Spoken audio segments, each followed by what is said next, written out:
संत रामपाल जी महाराज एक ऐसे महान संत जिन्होंने अपनी सतभक्ति, तत्व ज्ञान, करुणा और सेवा के बल पर समाज में नई मिसाल कायम की है। संत रामपाल जी महाराज की अगुवाई में उनके सभी सतलोक आश्रमों से समाज कल्याण के अद्भुत कार्यों ने समाज को सुनहरे भविष्य की एक नई उम्मीद दिखाई है। संत रामपाल जी महाराज से नाम दीक्षा लेने के बाद लाखों लोगों की लाइलाज बीमारियां जैसे कैंसर, एड्स आदि ठीक हुई। संत जी के ज्ञान से प्रेरित होकर उनके अनुयायियों ने लाखों यूनिट रक्तदान किया। संत जी ने लाखों बहन बेटियों का दहेज मुक्त विवाह करवाया।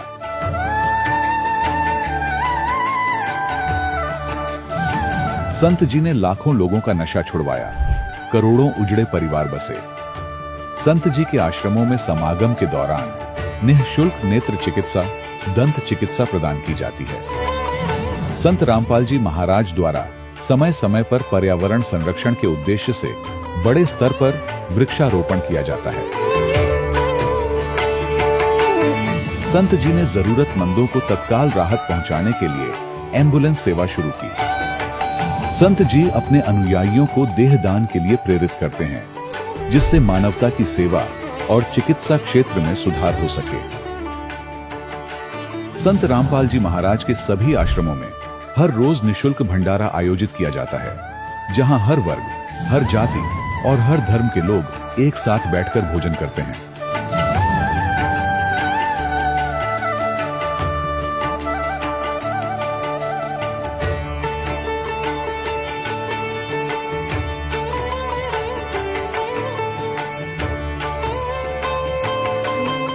संत रामपाल जी महाराज की अन्नपूर्णा मुहिम ने गरीब और बेसहारा लोगों के जीवन में एक नई ऊर्जा और उम्मीद को जन्म दिया है। घर घर खाद्य सामग्री और जरूरी मदद पहुंचाकर संत रामपाल जी महाराज ने लोगों को दुख और मजबूरी से लड़ने की ताकत प्रदान की है।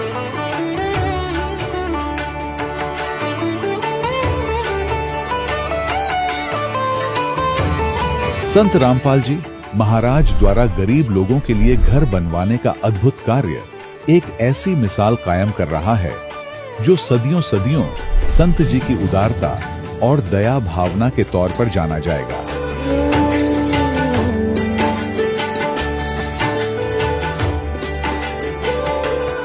संत रामपाल जी महाराज के आश्रम में हजारों बुजुर्गों को सम्मान और प्यार के साथ जीवन जीने का अवसर मिलता है।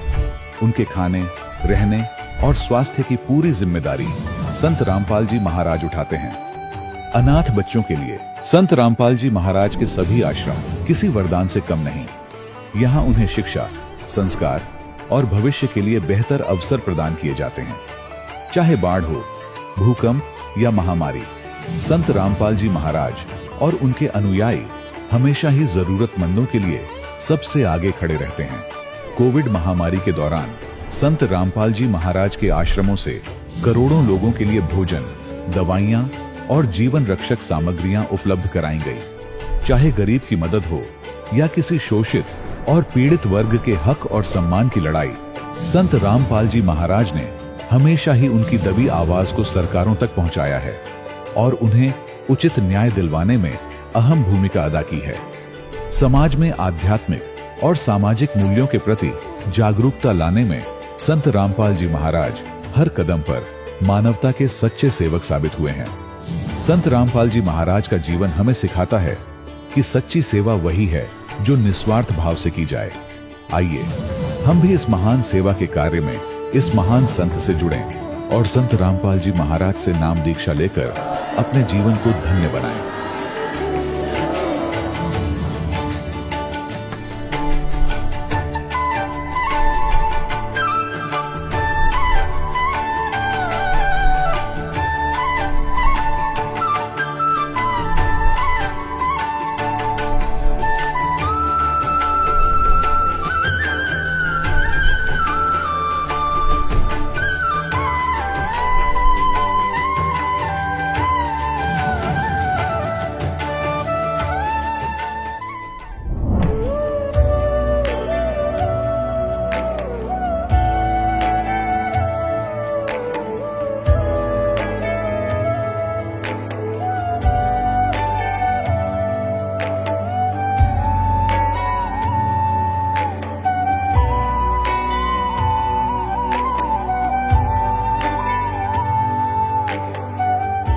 गीता में अर्जुन को स्वयं भगवान कह रहे हैं कि उस परमेश्वर की शरण में जा, उसके लिए उन संतों के पास जा जो तत्वदर्शी हो। इसी प्रकार हजरत मोहम्मद को उनका अल्लाह कह रहा है कि कोई और पूर्ण परमात्मा है, उसको पाने के लिए उन तत्वदर्शी संत की तलाश कर। वो प्रभु कौन है, ये जानने के लिए कृपया अवश्य सुनिए जगत गुरु तत्वदर्शी संत रामपाल जी महाराज के अमृत वचन। सत साहिब दर्शकों, कभी कभी मनुष्य अपने जीवन में हर संभव भक्ति साधना करता है, लेकिन फिर भी जब उसके परिवार पर लाइलाज बीमारियों का कहर टूट पड़ता है तो ऐसे में उसे आत्महत्या ही एकमात्र रास्ता नजर आने लगता है। दर्शकों, कुछ ऐसी ही कहानी थी ओडिशा के रहने वाले वृषकेतु जी की। वृषकेतु जी ने अपने जीवन में हर प्रकार की पारंपरिक भक्ति साधनाएं अपनाई, लेकिन इसके बावजूद भी उनका परिवार लाइलाज बीमारियों से घिरा रहा। हालात इतने बिगड़ चुके थे कि वृषकेतु जी जीवन से ही निराश हो चुके थे। लेकिन फिर उनके जीवन में एक ऐसा मोड़ आया जब उन्होंने संत रामपाल जी महाराज से नाम दीक्षा ली, और यही बना उनके जीवन का वह टर्निंग पॉइंट जिसने अंधकार में डूबे उनके जीवन को पूरी तरह उजाले से भर दिया। आज वृषकेतु जी का कहना है कि जब से मुझे संत रामपाल जी महाराज की शरण मिली है, तब से मेरा जीवन पूरी तरह से बदल चुका है। आज न केवल मेरा पूरा परिवार शारीरिक रूप से स्वस्थ है, बल्कि हमें आत्मिक शांति की भी अनुभूति हो रही है। दर्शकों, आखिर वृषकेतु जी ऐसा क्यों कह रहे हैं? आखिर इसके पीछे की सच्चाई क्या है? आइए सुनते हैं वृषकेतु जी की कहानी, उन्हीं की जुबानी। नमस्कार सर। नमस्कार सर, क्या नाम है आपका? मेरा नाम वृषकेतु परिडा। सर, कहाँ से आए हैं आप? मैं उड़ीसा के रहने वाला हूँ। सर, संत रामपाल जी महाराज से नाम दीक्षा आपने कब ली? मैं 7 अप्रैल 2013 को नामदान लिया। सर, संत रामपाल जी महाराज से नाम दीक्षा लेने से पहले क्या आप कोई भक्ति साधना भी करते थे? हाँ, पहले मैं उड़ीसा में अलग धर्म में हमारा परिवार सब जुड़े थे। मैं भी ऐसे ही नामदान लेके मैंने जाया करता था। और इसके बाद फिर मैं जब नौकरी में आया, फिर वहाँ पे आके मैं कुमार स्वामी से नामदान लिया था दिल्ली में। तो सर, आपके जो उड़ीसा के बचपन के धर्मगुरु थे, उसके बाद आपने कुमार स्वामी से नाम दीक्षा ली, तो इन सब भक्ति साधनाओं से आपको क्या क्या लाभ मिले? मेरा लड़की भी, वो भी ऐसे ही बहुत एक्जिमा टाइम का हो गया था, हाथ में पूरा सारी एक्जिमा हो गया था, और उनका फीवर होता था, बुखार हर हफ्ते में जाके उनका 700-800 रुपये लगता था उनके पीछे। सर, आप बहुत दुखी थे, तो फिर संत रामपाल जी महाराज की जानकारी आपको कहाँ से मिली? जानकारी सर ऐसा है कि हमें साईं बाबा मंदिर जाते थे, वहाँ पे हर गुरुवार को हम बीवी बच्चे जाते थे, और वहाँ पे कोई आके सज्जन लोगों ये पुस्तक बांट रहे थे। वहाँ पे मैं पुस्तक पढ़ के देखा कि ऐसा है कि कुछ लिखा हुआ है ऐसे मैटर, ब्रह्मा विष्णु महेश के माता पिता भी है। तो मैं एकदम अचंभित हो गया कि ब्रह्मा विष्णु महेश उनके माता पिता भी है। अच्छा, तो फिर मैं किताब लेकर आया। मैं घर वाले नाराज होते, लाइन में खड़ा हो जाओ, तो आए हैं साईं बाबा मंदिर में, आप ये किताब क्यों पकड़ लिए? मुझे छुपा के मैंने साइड में रख दिया। घर पे लाके वो किताब मैंने पढ़ा, पूरा अच्छी तरह समझा, तो मेरा माइंड एकदम बिल्कुल काम नहीं करा। मैं कैसे नामदान लूँगा? मैं घर पे सभी को बताया, ये देखो ये किताब में क्या लिखा हुआ है। मैं क्या बताऊं? वो कोई मेरा बात को सुने नहीं। ये बोले कि उल्टा मुल्टा पता नहीं कहाँ कहाँ चला जाते, किताब ले आते, अब साईं बाबा मंदिर ऐसा ऐसे क्यों कर रहे हैं? अब ये कर, कोई सुना नहीं। ऐसे कंटिन्यू खूब कम से कम 2008 में मैं किताब लेकर आया था, और भक्ति सौदागर नाम था। फिर मैंने ऐसा है 7 अप्रैल 2013 को बच्चों को बोला कि ऐसा है कि बेटा ऐसा देखो।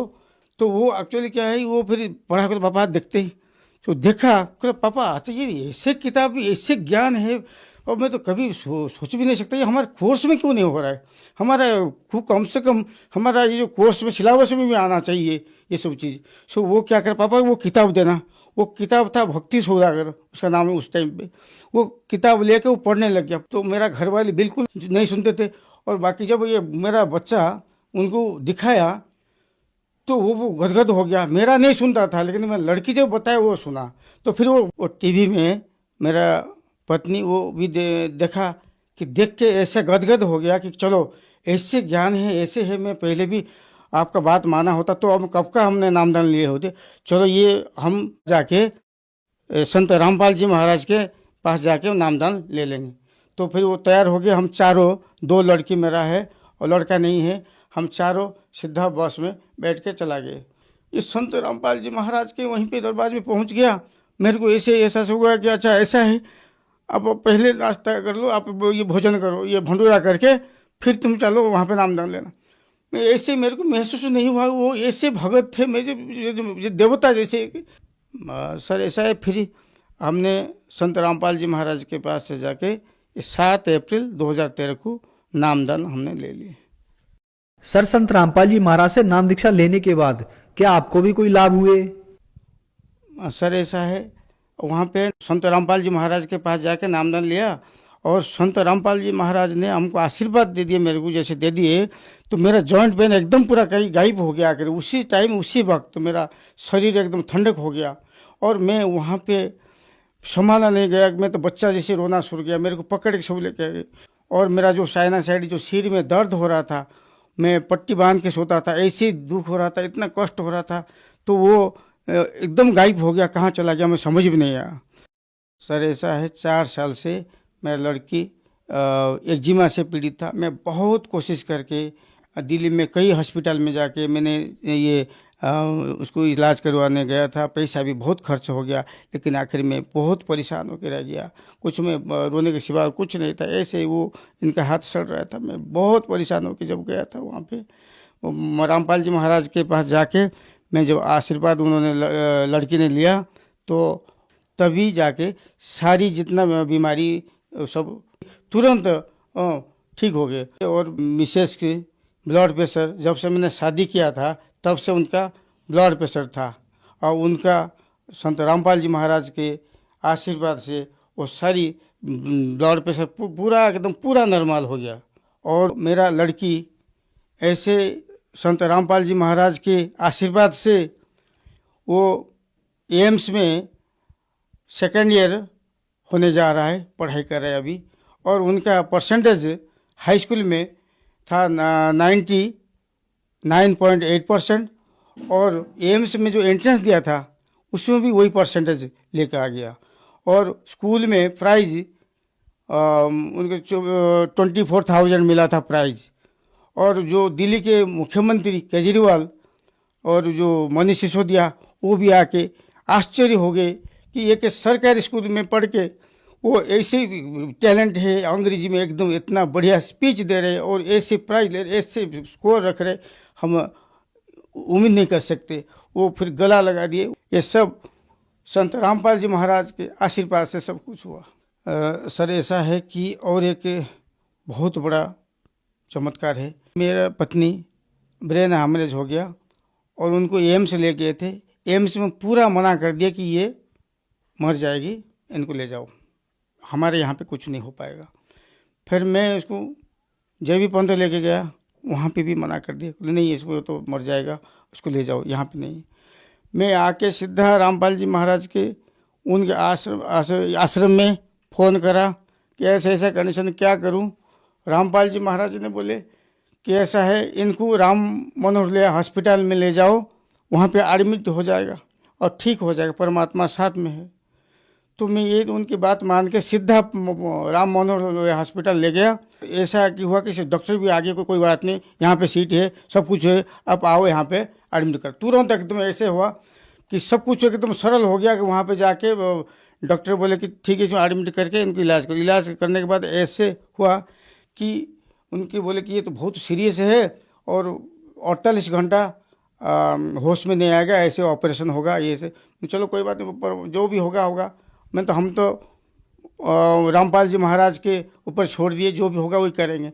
तो फिर ऐसा हुआ, वो ऑपरेशन जब हुआ, ऑपरेशन होने के 5 मिनट में उनका होश आ गया।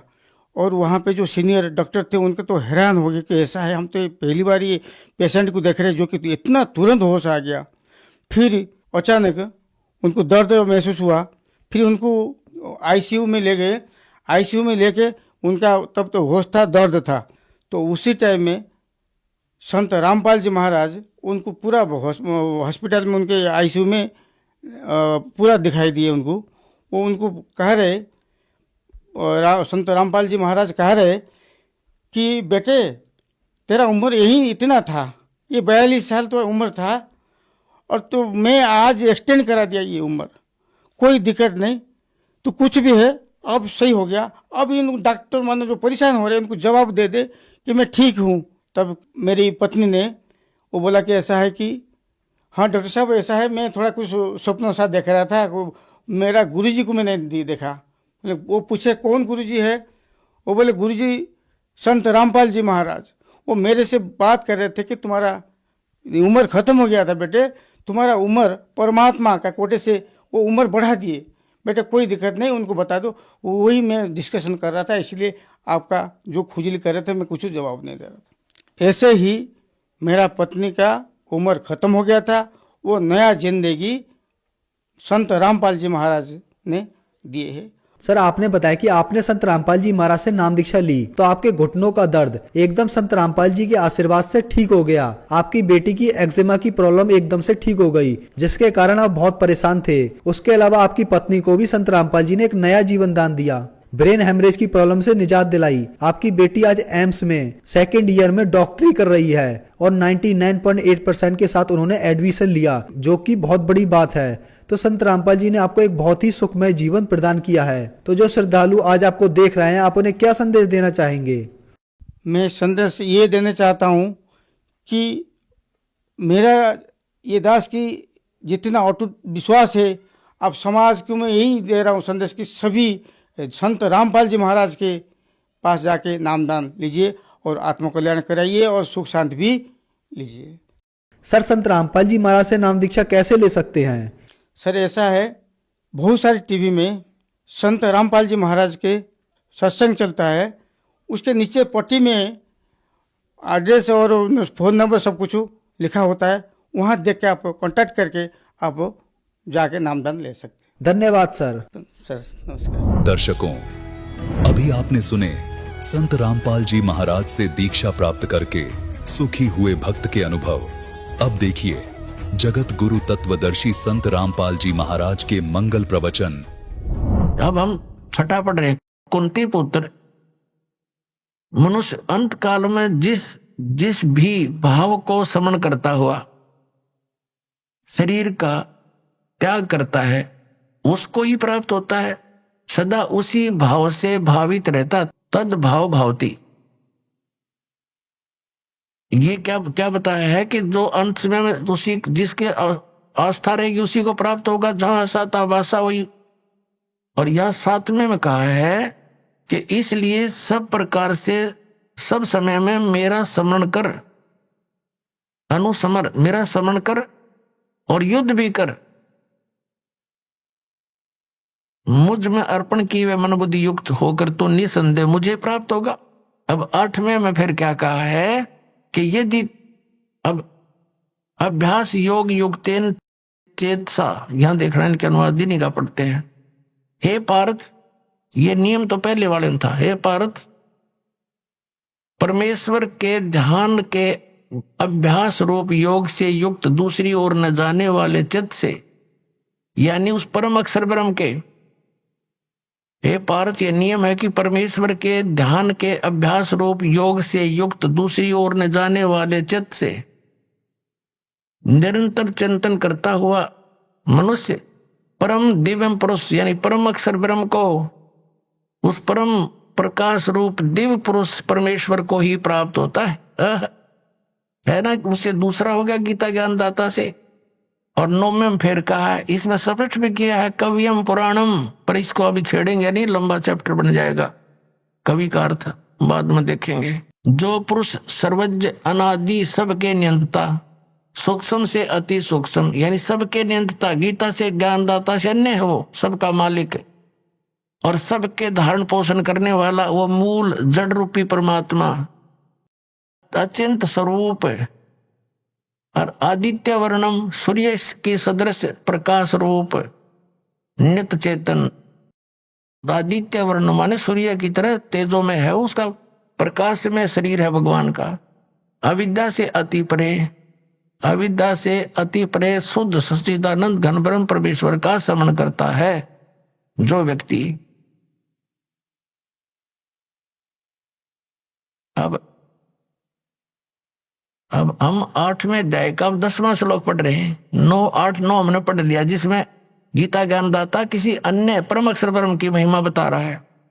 उसकी भक्ति करता हुआ वह भक्ति युक्त पुरुष अंत काल में योग बल से, योग बल माने भक्ति की शक्ति से, भ्रकुटी के मध्यम में प्राणों को अच्छी प्रकार स्थापित करके फिर निश्चल मन से स्मरण करता हुआ उस दिव्य परम पुरुष को, उस परम अक्षर ब्रह्म को ही प्राप्त होता है। श्रीमद् भगवत गीता अध्याय नंबर 17 के श्लोक नंबर 23 में गीता ज्ञानदाता कहता है उस परम अक्षर ब्रह्म के पाने का, सच्चिदानंद घन ब्रह्म के पाने का 3 मंत्र का जाप है। ओम तत्सत, अपना तो इसने सार्वजनिक कर रखा है, और तत् और सत का इसको ज्ञान नहीं, क्योंकि इसने उस समय आवेश में आकर के परमात्मा के उस ज्ञान का नाश कर दिया। फिर परमात्मा आकर वो ज्ञान बोलते हैं स्वयं अपने अन्य रूप धारण करके, तो ये उसको ये इसके एजेंट समझ नहीं पाते। परमात्मा इस तरीके से उसको अपनी वाणी में छुपा कर जाते हैं। फिर या स्वयं आते हैं या अपना दास भेजकर अपने बच्चों तक उस ज्ञान को फिर सार्वजनिक कराते हैं। अब 17वें अध्याय के 23वें श्लोक को फिर दिखाते हैं आपको, देखिएगा। ये श्रीमद् भगवद गीता 17वें अध्याय का 23वां श्लोक दिखाते हैं।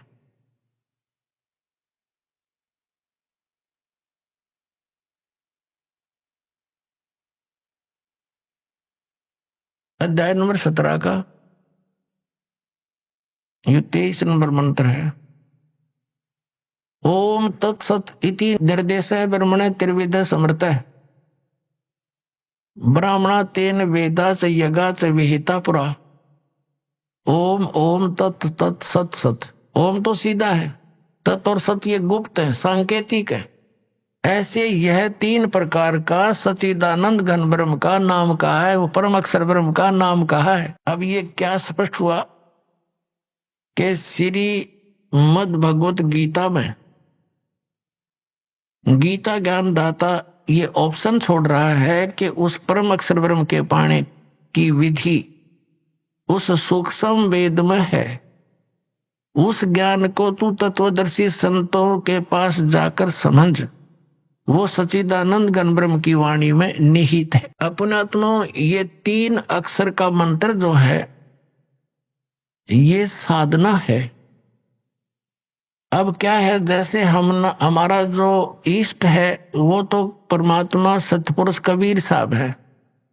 हमारे इष्ट देव अनंत कोट ब्रह्मांड के रचनहार, कुल के मालिक ये कबीर साहब, कबीर देव, कबीर परमेश्वर जी हैं, जो बनारस में काशी शहर में एक जुलाहे की भूमिका करके तत्व ज्ञान का प्रचार करके अपनी समर्थता का प्रमाण दे करके सह शरीर आए थे, सह शरीर चले गए थे।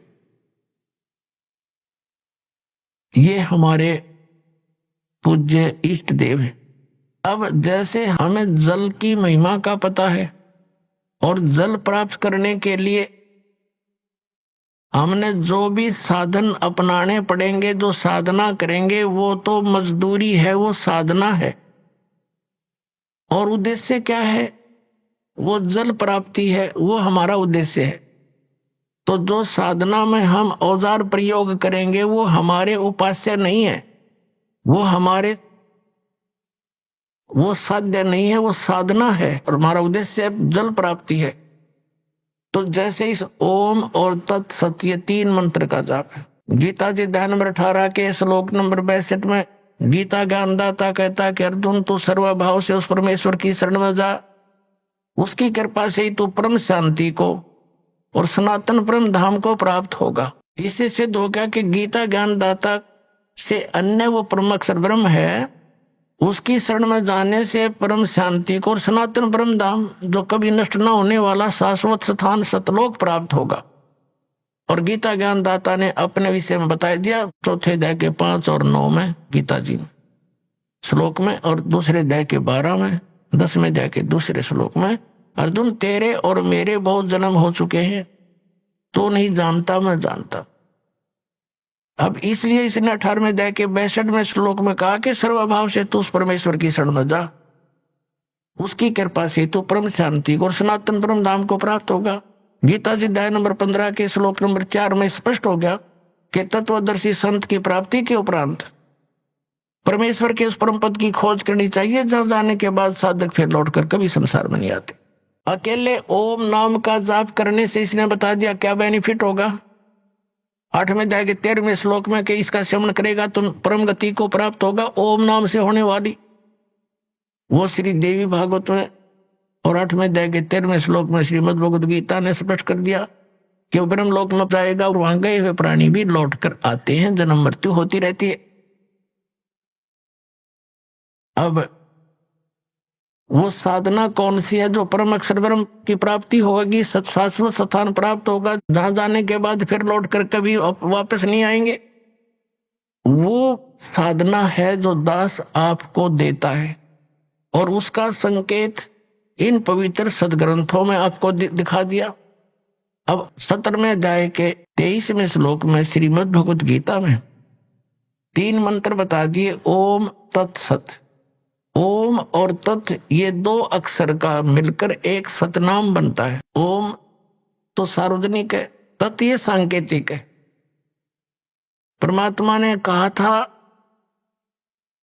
कि हमने जो मूल ज्ञान है वो अभी गुप्त रखा हुआ है और जब तक ये पिछली पीढ़ी का समय नहीं आएगा तब तक हम इसको सार्वजनिक नहीं करेंगे, नहीं तो इन काल के द्वारा चलाए गए पंथों के पंथियों, इन गुरुओं के हाथ लग जाएगा ये मंत्र, तो ये भी वही नाम देने लग जाएंगे और फिर वो अधिकारी होंगे नहीं और फिर हमसे कोई परिचित हो नहीं सकेगा। अनधिकारी से प्राप्त करके जाप करने व्यर्थ है, तो इसलिए इसको गुप्त रखा था। अब ये 2 अक्षर का मंत्र है, इसमें एक तत् है, एक ओम है। ये 2 अक्षर का मंत्र सतनाम है। अब इसका कितना काम है, जैसे हमने जल प्राप्ति करनी है तो बोकी लगाई जाती है हैंडपंप लगाने के लिए। जल प्राप्त करने के लिए जमीन से हैंडपंप लगाना होता है। हैंडपंप हमारा पूज्य नहीं है, वो तो साधना है, हथियार है, औजार है, जल प्राप्ति के इंस्ट्रूमेंट है।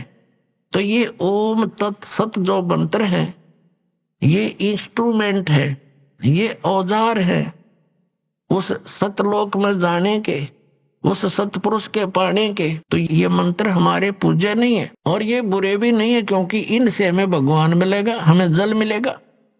तो ओम और तत् का काम है श्वास उश्वास का सिमरण करना पड़ता है। एक मंत्र को बाहर छोड़ना है, एक को अंदर लेना है।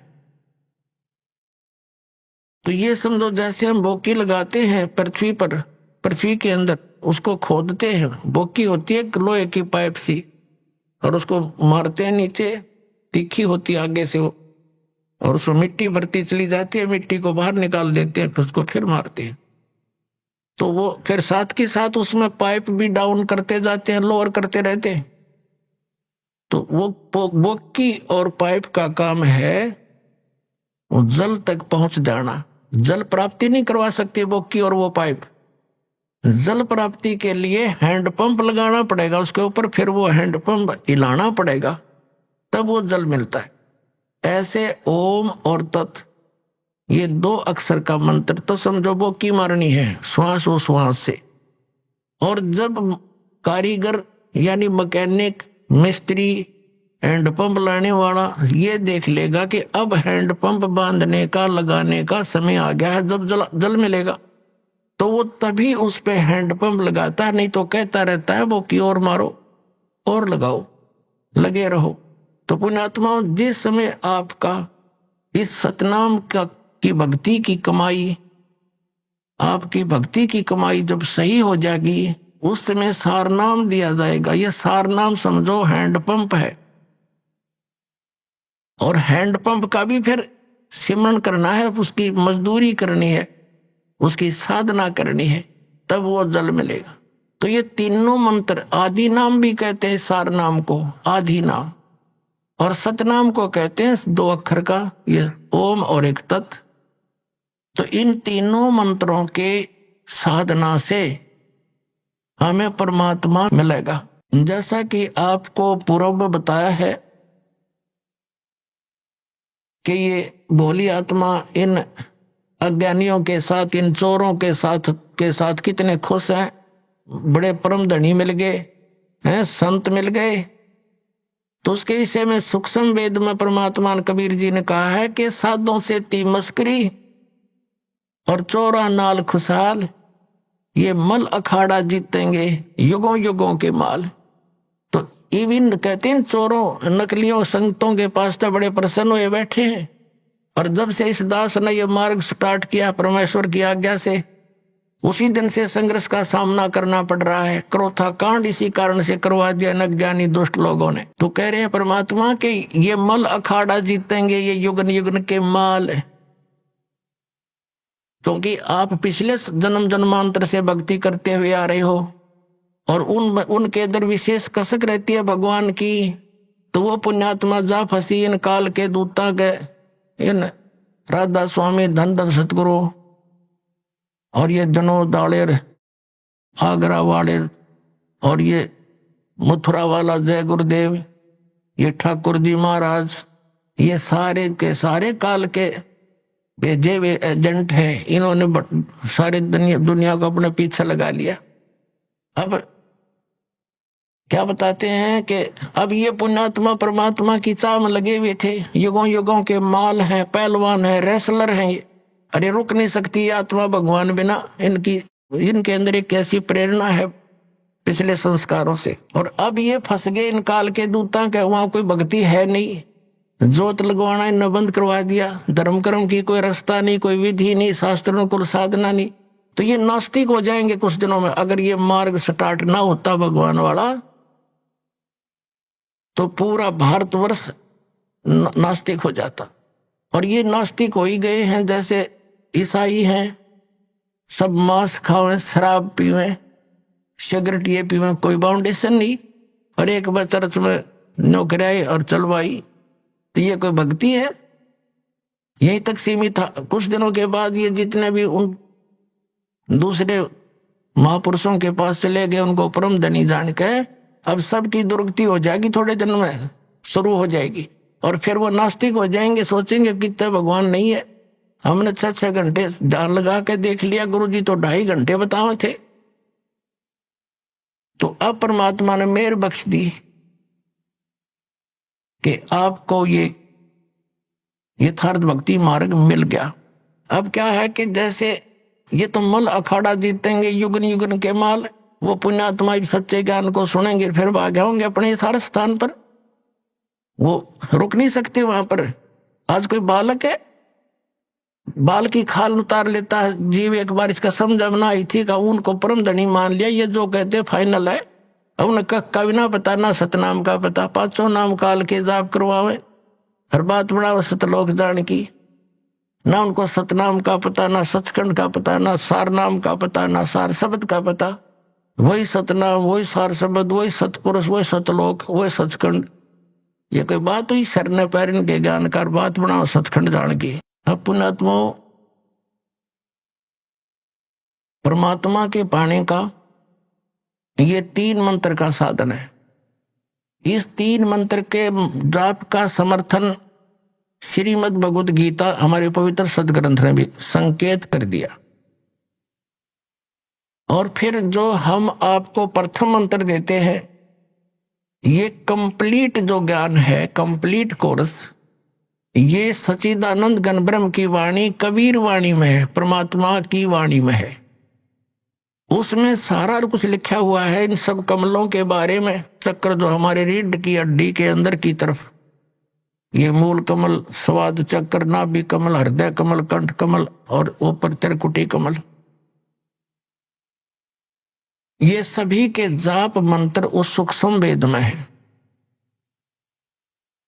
और बाकी ये 3 मंत्र भी उसमें अलग से हैं, बिल्कुल उसमें तो कंप्लीट ही है। और उनमें से इन महापुरुषों ने भी, जिनको हम मोक्ष प्राप्त मानते हैं, जैसे आदरणीय धर्मदास साहिब जी,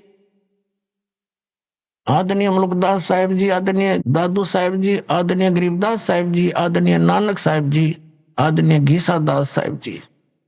आदरणीय गरीबदास साहिब जी गांव छुड़ानी, जिला जज्जर, हरियाणा वाले, और आदरणीय नानक साहिब जी ये सिख धर्म के प्रवर्तक। आदरणीय घीसा दास साहिब जी गांव खेखड़ा, जिला मेरठ, उत्तर प्रदेश वाले। तो जितने भी ये पंथ परमात्मा के सतलोक की महिमा गाने वाले हैं, ये आदरणीय नानक साहिब जी की वाणी को विशेष रूप से मानते हैं। अब उन वाणियों में क्या लिखा है? 5 नामों का जिक्र है, लेकिन गुरु ग्रंथ साहिब के अंदर वो 5 नाम ओपन नहीं है, क्योंकि जिस वाणी में वो कंप्लीट ओपन थे, कंप्लीट था, वो कंप्लीट ज्ञान था, वो प्राण संगली थी, तो उसको पूर्ण रूप से उजागर नहीं किया गया और न ही गुरु ग्रंथ साहिब में उसका योग किया गया।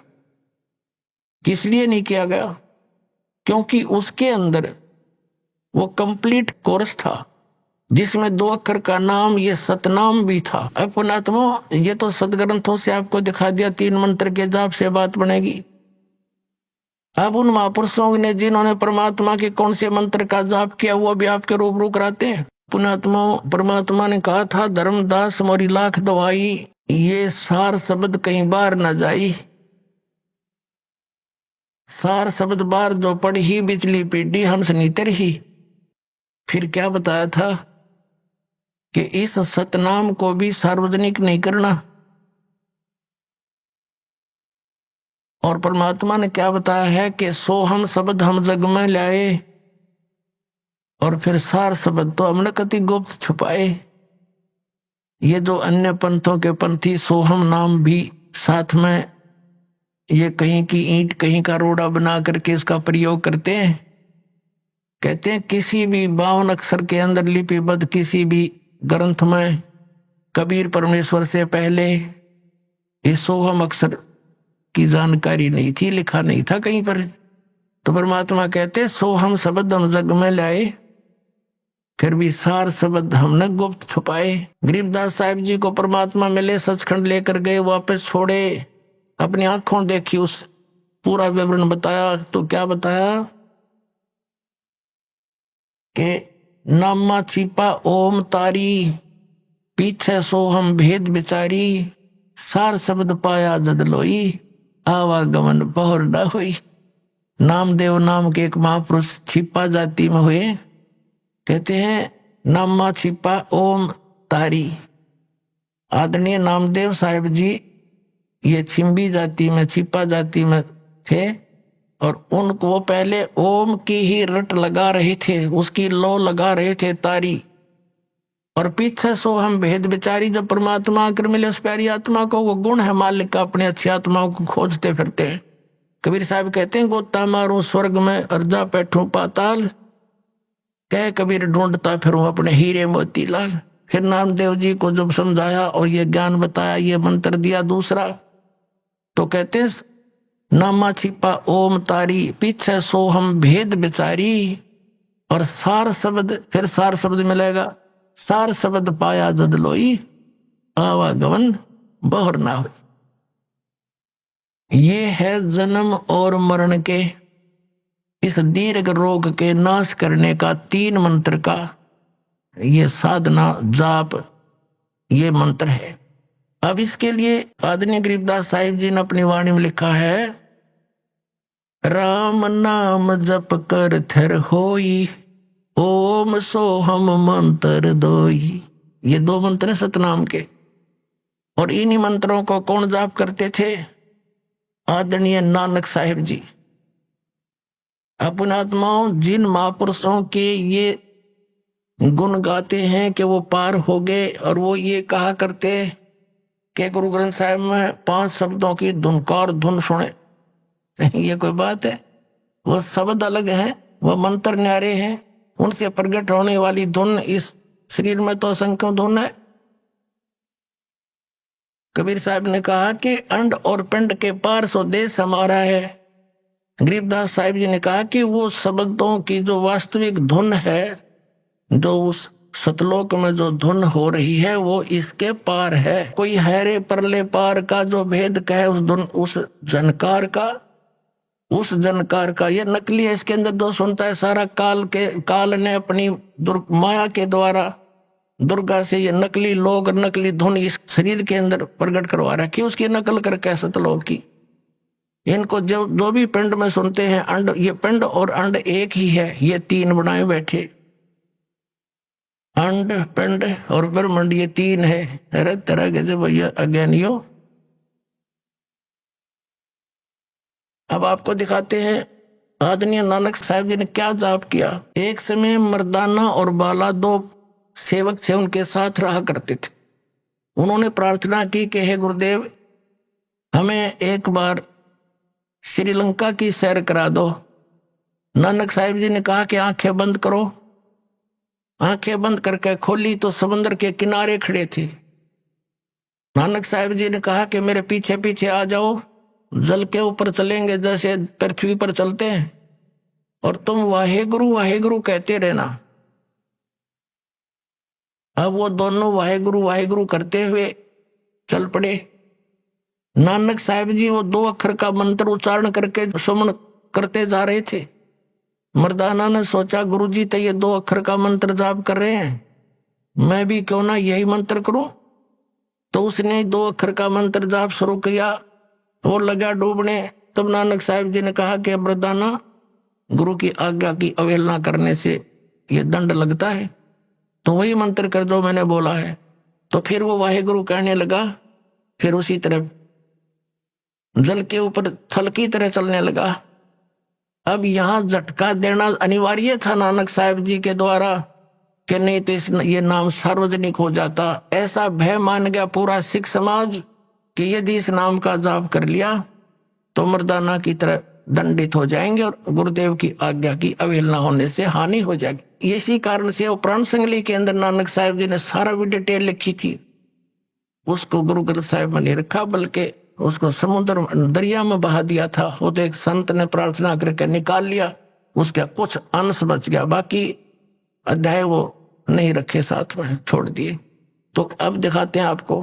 ये है सब तो वड्डी भाई बाले वाली जन्म साखी, भाई जवाहर सिंह, कृपाल सिंह एंड कंपनी।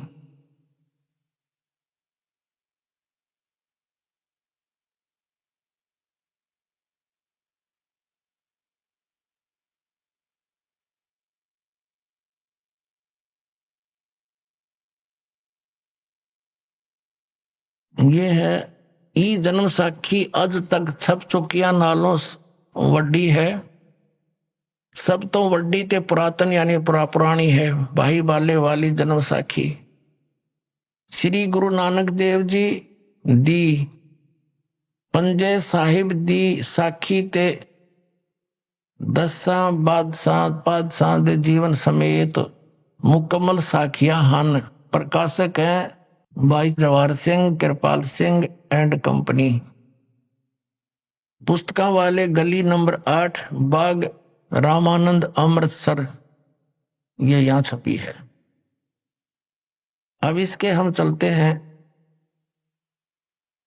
547 पृष्ठ पे।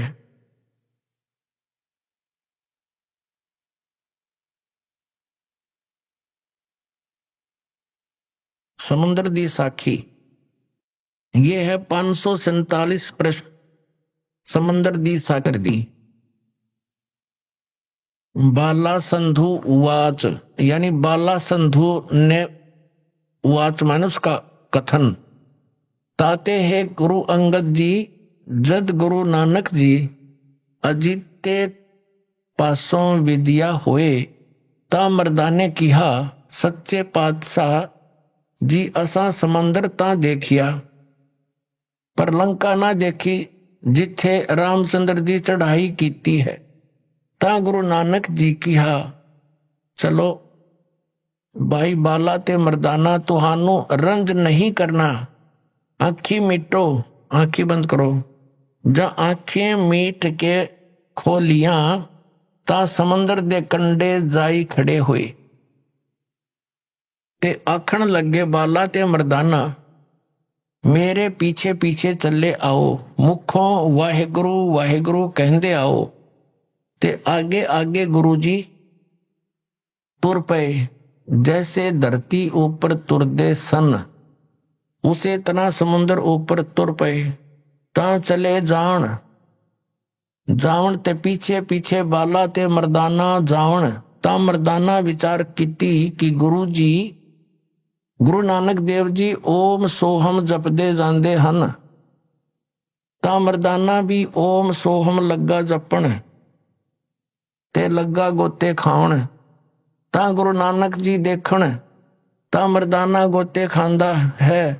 ता गुरु जी किया मर्दाना गुरु दी करने वल नहीं देखना, गुरु दे वचना पर चलना चाहिए। तू मर्दाना ओही आख जो असा आखिया है।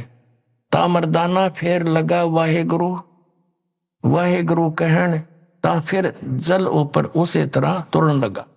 अब आप जी ने ये तो पंजाबी वाली पढ़ी, क्योंकि अब पंजाबी के जानने वाले पंजाब स्टेट को छोड़कर पूरे भारत में बहुत कम ही है। अब हिंदी इन्हीं के द्वारा अनुवादित है। थोड़ी सी ये भी झलक दिखाएंगे, देखिएगा। भाई बाले वाले श्री गुरु नानक देव जी की जन्म साखी। भाई चतर सिंह जीवन सिंह अमृतसर से छपी है। अभी आपने सुने संत रामपाल जी महाराज के मंगल प्रवचन। आइए अब सुनते हैं संत रामपाल जी महाराज से नाम दीक्षा लेकर सतभक्ति करके अद्भुत लाभ प्राप्त करने वाले अनुयायी के विचार। दर्शकों, जब कोई मनुष्य अपने जीवन में सुख और शांति की तलाश में अनेकों प्रकार की भक्ति साधनाएं करता है और कई धर्म गुरुओं की शरण में भी जाता है, लेकिन फिर भी जब उसे कहीं से भी कोई लाभ नहीं मिलता तो उसका हताश निराश होना स्वाभाविक हो जाता है। दर्शकों, कुछ ऐसी ही कहानी थी मध्य प्रदेश की रहने वाली आशा जी की। आशा जी ने अपने जीवन में सभी प्रकार की पारंपरिक भक्ति साधनाएं अपनाई। इन्होंने व्रत उपवास किए, पीर पैगंबरों की दरगाहों पर चादरें चढ़ाईं, अनेकों धार्मिक स्थलों की पदयात्राएं की, लेकिन कुछ भी हासिल नहीं हुआ। और इन सब से कुछ बात बनती न नजर आई तो आशा जी ने ब्रह्मा कुमारी पंथ का दरवाजा खटखटाया। लेकिन अफसोस, वहां से भी इन्हें अपने पाप कर्मों की मार से कोई राहत नहीं मिली। लेकिन दर्शकों, आज आशा जी का कहना है कि जब से मैंने संत रामपाल जी महाराज की शरण ग्रहण की है और उनके द्वारा बताई गई शास्त्रानुकूल भक्ति को अपनाया है, तब से मेरा और मेरे परिवार का जीवन पूरी तरह से बदल गया है। दर्शकों, आखिर संत रामपाल जी महाराज की भक्ति में ऐसा क्या जादू है जो आज आशा जी जैसे लाखों श्रद्धालु अन्य धर्म गुरुओं को छोड़कर संत रामपाल जी महाराज से नाम दीक्षा ले रहे हैं? आखिर इसके पीछे की सच्चाई क्या है? आइए सुनते हैं आशा जी की कहानी, उन्हीं की जुबानी। नमस्कार बहन जी। सत साहेब। क्या शुभ नाम है आपका? मेरा नाम आशा है।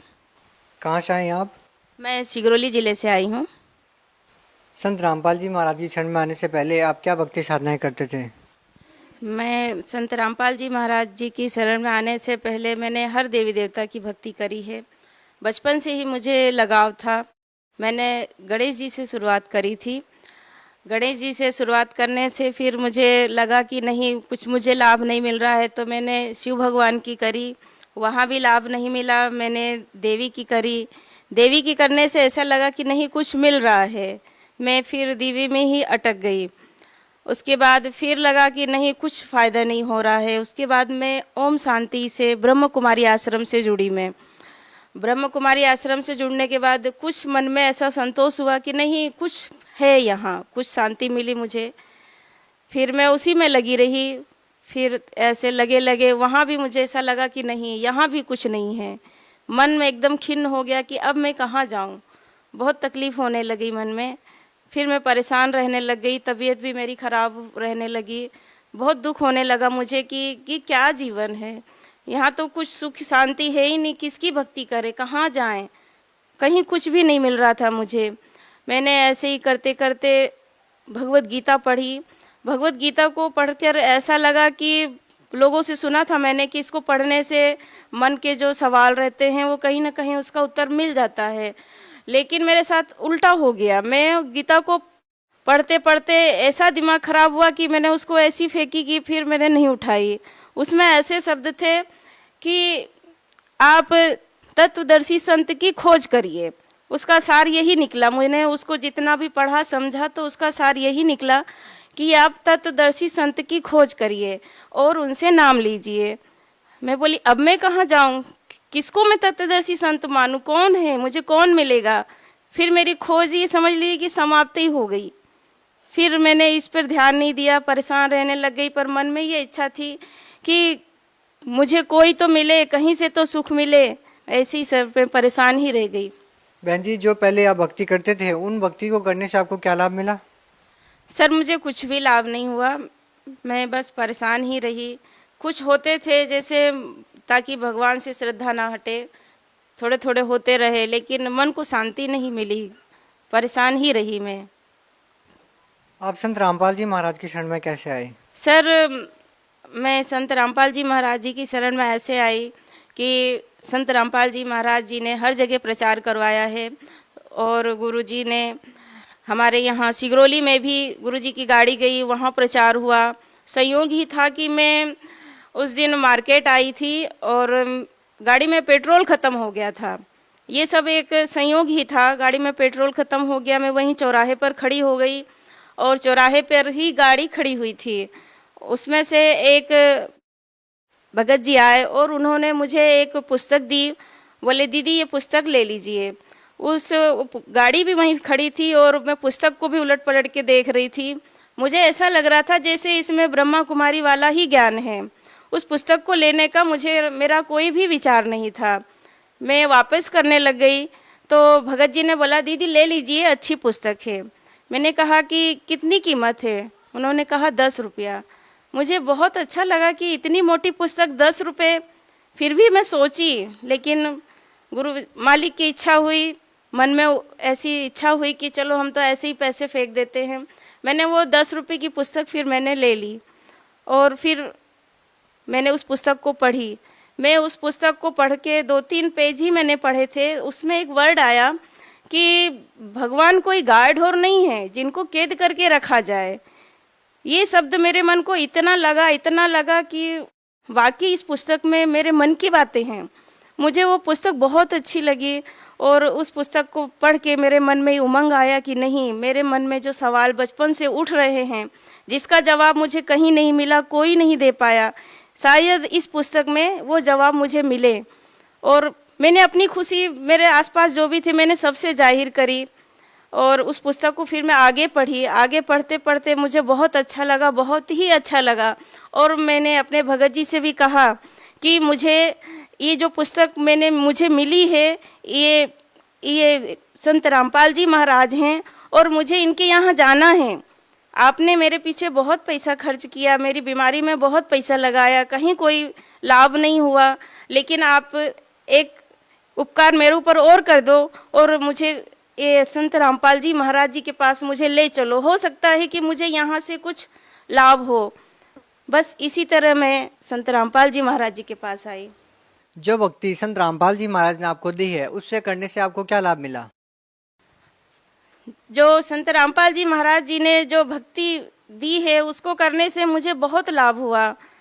पहले तो मुझे शुरू में ऐसा लगा कि सर ये संत रामपाल जी जो हैं वो टीवी से नाम देते हैं, क्या लाभ होगा। मन में बड़ा अजीब सा लगा कि ये टीवी से दे रहे हैं, लाभ होगा कि नहीं होगा।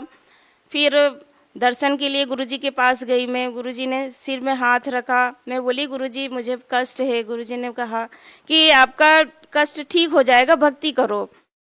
फिर भी मन में ऐसा लगा कि क्या पता ठीक होगा कि नहीं होगा। चूँकि मैं ब्रह्मा कुमारी आश्रम से जुड़ी थी तो मुझे ऐसा लगा कि ब्रह्मा कुमारी आश्रम वाला ही ठीक था, कम से कम यहाँ जाप नहीं करना पड़ता था। फिर मैं बोली कि चलो देखते हैं, गुरुजी की भक्ति करके देखते हैं, संत रामपाल जी महाराज जी की भी भक्ति करके देखते हैं क्या होता है आगे। ऐसे ही नाम लेके और हम लोग घर जा रहे थे अपने सिगरौली में। तो रास्ते से ही लाभ होना चालू हो गया। सिर में दर्द हो रहा था और मैं जाप कर रही थी फर्स्ट मंत्र, और जाप करते करते ही ऐसा हो गया कि फर्स्ट मंत्र पूरा भी हो गया और सिर का दर्द ऐसे गायब हो गया कि मुझे पता ही नहीं चला कि मेरे सिर में दर्द था। फिर मुझे थोड़ी देर बाद ख्याल आया कि अरे मेरे सिर में तो दर्द था, कैसे ठीक हो गया। फिर मुझे लगा कि नहीं, ये गुरु जी का ही उपकार है, ये जो मैं मंत्र जाप कर रही थी इसी का ही ये उपकार है। मैं बोली अरे ये तो है कोई शक्ति, बहुत बड़ी शक्ति है। और मुझे धीरे धीरे फिर मेरे शरीर में भी लाभ हुआ, मेरी बीमारी में भी मुझे बहुत लाभ हुआ। मैं ना खड़े रह पाती थी, मेरे पाँव की एड़ी इतना दर्द करती थी कि मैं 5 मिनट में फिर मैं बोलती थी अब मेरे को नहीं खड़े रहना, अब मैं बैठूंगी। मैं खाना भी नहीं बना पाती थी। और मेरे जॉइंट पेन था, पूरे अंग अंग में मेरे जॉइंट पेन था, जिसका इलाज मैंने हर जगह कराया। डॉक्टरों ने भी ये कह दिया था कि ये जॉइंट पेन अब ये जाने वाला नहीं है, ये अब तुम्हारे साथ ही जाएगा। तो मुझे बहुत दुख होता था, मुझे ऐसा लगता था कि मैं मर जाऊं तो ही अच्छा है। लेकिन मैं गुरुजी के पास आई और मेरे जॉइंट पेन भी जाप करते करते कब गायब हो गए मुझे पता ही नहीं चला। और मेरे शरीर में जितनी भी बीमारियां थी, बहुत बीमारियां थी, मैं बहुत परेशान रहती थी।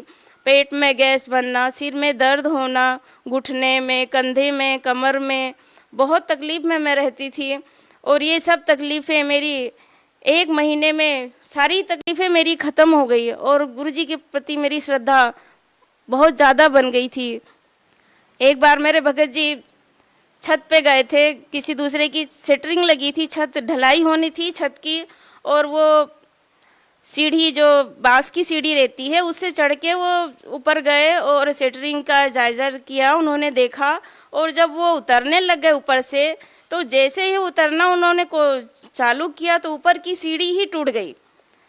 और जब वो सीढ़ी टूट गई तो उनको तो नीचे गिर जाना था, लेकिन मेरे भगत जी बता रहे थे कि मुझे ऐसा लगा कि आकाश मार्ग से कोई सफ़ेद वस्त्र में कोई व्यक्ति ने मेरे पाँव पकड़ लिए। मैंने कहा कौन हो सकता है, ये मेरे गुरुजी हैं, इसके अलावा और कोई नहीं हो सकता है। एक बार मेरे खुद के घर की छत की ढलाई होनी थी और ऐसे बादल छा गए कि अब तो इतना पानी गिरेगा कि पूछो ही मत। पूरी बाढ़ आज वहीं आनी थी, सिगरौली ज़िले में ही आनी थी। और मेरे भगत जी गुस्से में आके मेरे से बोलते हैं कि छत की ढलाई हो रही है और यदि पानी गिरा और काम रुक गया तो मैं तेरे गुरुजी के पास ना तो मैं तुझे जाने दूंगा और ना मैं खुद जाऊंगा। बहुत टेंशन में मैं आ गई कि छत की ढलाई अगर रुक गई तो मुझे नहीं जाने देंगे। फिर मैंने गुरुजी से प्रार्थना करी और प्रणाम करके मुझे पहला ही मंत्र मिला था तो मैं उसका जाप करने लगी। और मंत्र का जाप पूरा होते होते कुछ बूंदें तो आई थी, छत में कुछ बूंदें दिखती थी, लेकिन और ऐसे बादल छट गए जैसे कि कहीं यहाँ कुछ था ही नहीं। बड़ा अच्छा लगा मुझे कि देखो गुरुजी कितना बड़ा कष्ट काट देते हैं, नहीं तो आज ये क्या होना था, छत की ढलाई भी रुक जाती, पूरा मटेरियल सब खराब हो जाना था। मेरे परमात्मा ने, मेरे संत रामपाल जी महाराज जी ने बहुत दया करी है, बहुत। आप भगत समाज को क्या संदेश देना चाहेंगी? मैं भक्त समाज को यही संदेश देना चाहूँगी, संत रामपाल जी महाराज पूर्ण परमात्मा हैं आप, और पूर्ण परमात्मा हमारे गुरुजी शास्त्रों के अनुसार विधि बताते हैं, भक्ति बताते हैं, और इन्हीं को करने से ही मोक्ष होगा। और आप आइए और अपना कल्याण करवाइए, अपना मोक्ष करवाइए। जी बहुत बहुत धन्यवाद आपका। सत साहेब।